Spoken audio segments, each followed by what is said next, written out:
And we find that certain verses of the Qur'an are quoted out of context.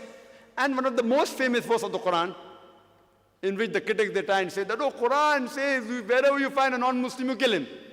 And one of the famous critics of India, as you know, Arun Shuri, he wrote a book called The World of Fatwa. And he writes in his book and he quotes the Qur'an in Surah Tawbah, chapter number 9, verse number 5. He says, the Qur'an says, wherever you find a Khaafir, into brackets Hindu, wherever you find a Khaafir, into bracket Hindu, you kill him.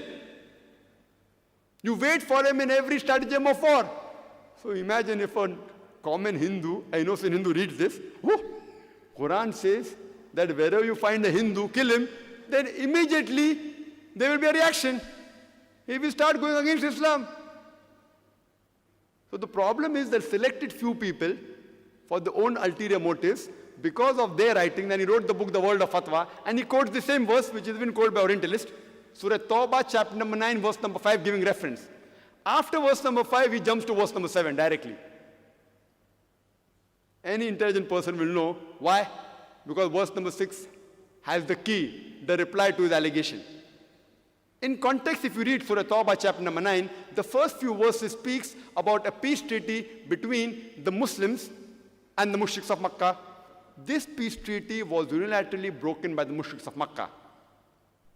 So by the time Almighty God reaches verse number 5, he says that in the battlefield, that wherever you find your enemy, Kafir means unbeliever, enemy, wherever you find the enemy, you kill him. In the battlefield, if anyone quotes out of context, it will sound absurd. Imagine a few decades earlier, there was a war between USA and Vietnam. And if the Army General of USA or the President of USA tells the American soldiers in the battlefield that my soldiers, don't get scared. Wherever you find the Vietnamese, kill him. It is to boost up the morale. But today, if someone quotes that the President of America said that wherever you find a Vietnamese, kill him, you will make him sound like a butcher. It's out of context. And but naturally, any army general, to boost up the morale, he will give moral support to his soldiers.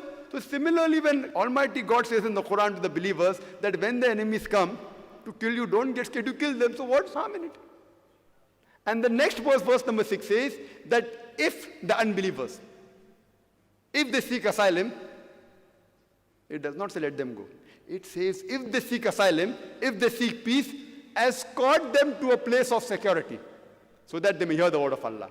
The Quran does not say if the enemy wants peace, let them go. The Quran says escort them to a place of security. Today, the most generous army general, the maximum will tell his soldier that if the enemy wants peace, let them go. Which army general will say that escort them to a place of security? But this is what Quran says. If you read in context, you come to know the real message of the Quran.